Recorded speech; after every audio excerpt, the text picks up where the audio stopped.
right, tour the garden because it's looking rockin' this morning, and who knows when something crazy is going to roll along and try to kill it. So let's take a look. The zinnias are all coming in the front. We got all the rocks lined. That was one of, oh, there's the cat. Cat, say good morning. Something I made the kids do as a punishment is they had to get on their four-wheeler and go pick up rocks for me from the field, which I don't think they actually think is a punishment. So the zinnias are really thinking about it. These morning glories are going crazy. Yeah, tell me. Good morning, I am the cat. Yes, you are the boss. Hi, Annie. So the morning glories are going crazy on that side and not as crazy on this side, even though they're exactly the same, got planted at exactly the same time. So I don't know why. I think, well, obviously it has to do with soil differences from one side to the other. So that's interesting. I don't know. I'll keep working on that. And then the peas right there getting wild. They need to start growing up this. They will catch on and start growing up that fence. This is actually a little watermelon plant I planted because by the time it starts to go, it's just seed. So by the time it sprouts and starts to go crazy, this broccoli will be kind of done with its job. So then it'll fill in where the broccoli was. So broccoli there, beets are in the middle. And you can see I have these little cage things on here because somebody, who could that be? Likes to dig in my flower beds sometimes, or my garden beds. She's not apologetic, no. This is a lettuce. I plant lettuce about every 2 weeks so that I've always got some lettuce coming in. Some spinach over there. These are kaleidoscope carrots. There's actually some beets that are just kind of mixed in. So we'll see what happens there. I don't know if it's gonna work. We'll see. Those kind of carrots take forever to grow, so I'm giving them their time. This is my cilantro right here, and it has gone insane. Remember, cilantro is one that you can cut off down to about an inch tall, and it'll grow right back. So this needs to be harvested, and I actually should, there's so much I should freeze it and get it set up so I can use it in the winter. These are my radishes, which look like they are about done with my BS. They probably need to be, I don't know, these guys are still, some of them are still little. There are some big ones mixed in there, that's what she said. So anyway, we'll see how they go. Those in the back are green beans. They're actually purple green beans. Some basil right there. The fence post trying to protect some seedlings from somebody we know. The cat. Remember, her name's Broccoli. Broccoli, she's so bad. I got my rainbow mailbox out of storage that has been in there since we moved. I keep gardening tools in there, so I was glad to have that out. And then that's lettuce that was harvested about a week ago, and you can see that it's about ready to be harvested again. So we'll probably have it for dinner. There's some garlic in here, which garlic really wants you to plant it in the fall and then eat it in the summer. But this, we'll see what happens. I don't know. Parsley there, that's kale. There's spinach inside there. That's another way that I protect plants from the cat. This is Swiss chard that's still got chicken wire over the top of it. I keep chicken wire over the top until it's old enough that she won't dig it up. These are bush green beans, and then over here are climbing green beans. So they're gonna climb up this, and this is just a little animal pen for baby, like either for rabbit or baby animals, or, you know. I planted some grass, more grass in it, so it'll have plenty of grass for the rabbits to eat. And then I threw those radish greens in there that I didn't want, and they'll eat those. I'll put them in that little pen later. Got some tomatoes back here, some carrots in front. This is actually, everywhere there's a stick is a watermelon, a bush watermelon plant. So they're smaller. They're planted too close together, but when they come up, I'll thin them out. Oh, look, and one of them is thinking about living. Hi, little buddy. There's another one. They're so cute. So, this is some lettuce, and it's a spicy mix. I got that for Josh because he likes spicy lettuce. I don't know what that says about him. And then some tomatoes on each end that'll grow up the fencing. I ended up with all these extra tomato plants, and I actually put them by the road with a free, please take sign, and nobody took them. So, I decided I would plant them.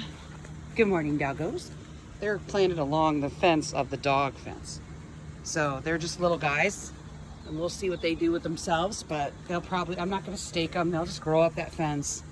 And then whatever I pick from them, cool, and whatever I don't, that's fine too. Those are some climbing green beans that'll climb up the fence. Another tomato that'll climb up this post. These are all hot peppers. We don't grow bell peppers actually, because nobody in our house really likes them. So I keep trying to make them like them, but nobody really does. So I'm not gonna waste effort putting all this time into growing them. And then I've got my this little cantaloupe plant I planted a while ago, and it's been thinking about its life, and I don't think he's gonna sprout. So those were seeds. I don't think he's gonna do what I want him to do, but that's okay. I'll plant another one. Down here is the row of tomato plants, and if you remember last time, these guys were all covered with the water jugs that I put on them, and they have gone crazy. And one of the things I was experimenting about was, this is the same kind of plant as the plant at the end, and I'll show you the difference. So this is the one that I had a water jug on for as much of the season as it could take. So till it was touching the top of it, I had it in one of those water jugs.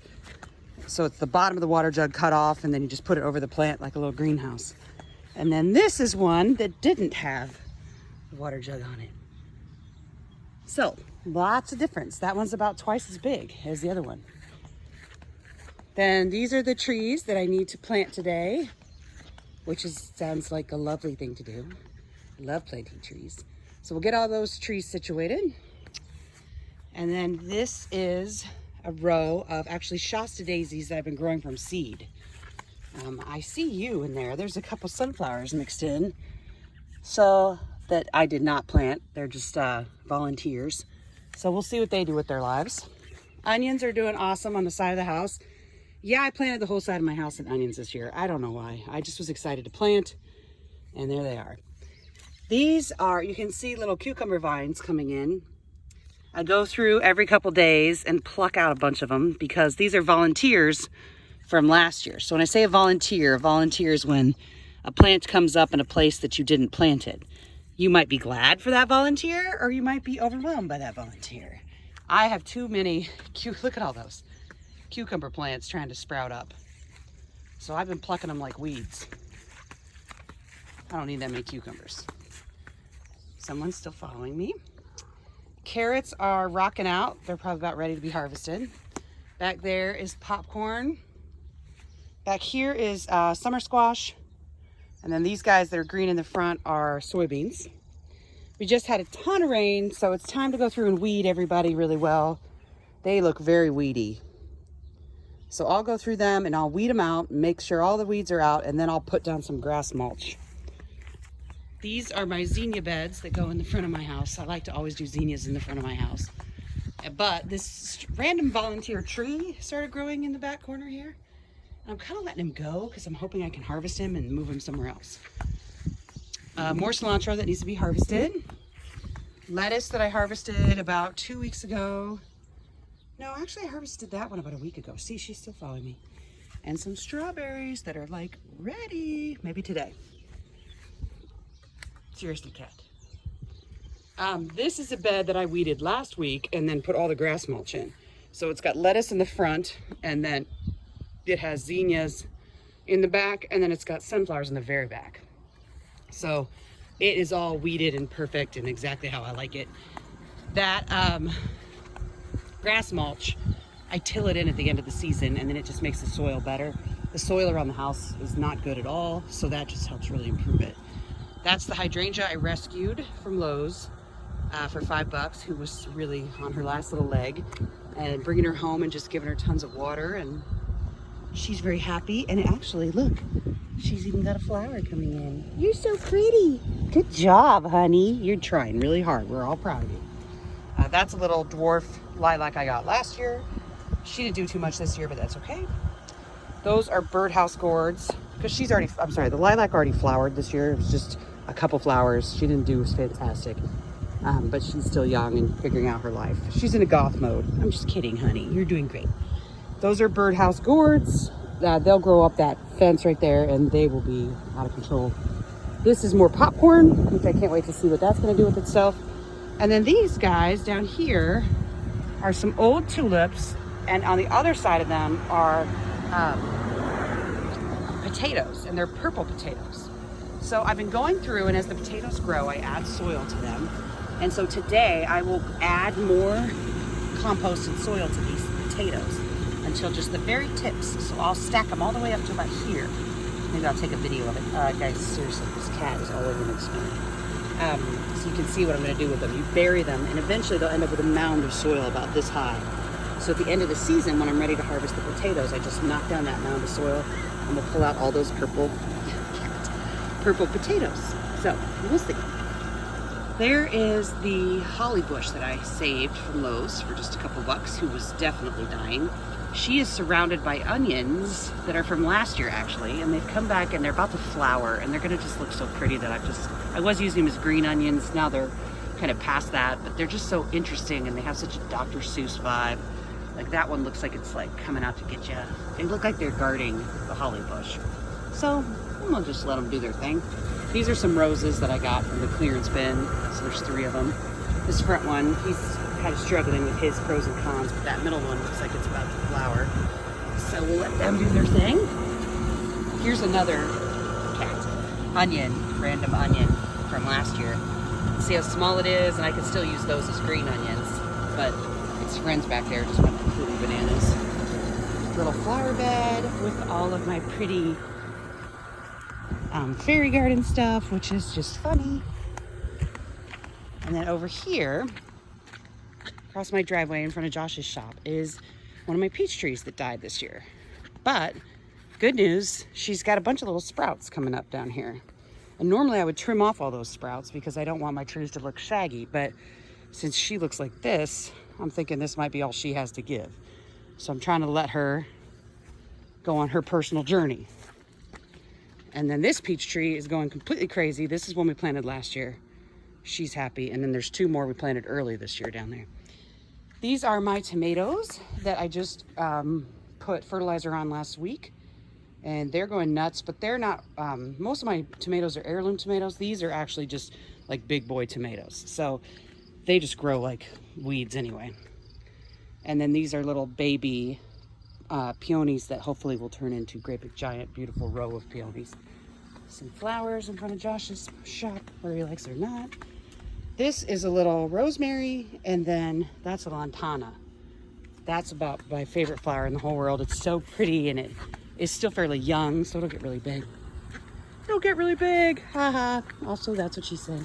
Okay, more flowers on the front door. Over here is some kale, or no, I'm sorry, Swiss chard, and chives, sunflowers, a bunch of flowers that are actually still young. I had to replant this bed. It didn't take off like it was the first time, so I replanted it just a couple weeks ago, 2 weeks ago maybe. That's a little cherry tomato, another cherry tomato, and then a dwarf rose and some more flowers. Very last, there's some seeds of some poppies that I planted. So I will be excited. I'm excited they're coming in at all. Eventually I'd love this to be just a row of poppies in the back, and then in the front I'll do other flowers just to make it nice and bright. We've got some different kinds of mint, spearmint, peppermint, chocolate mint, and then oregano on the end.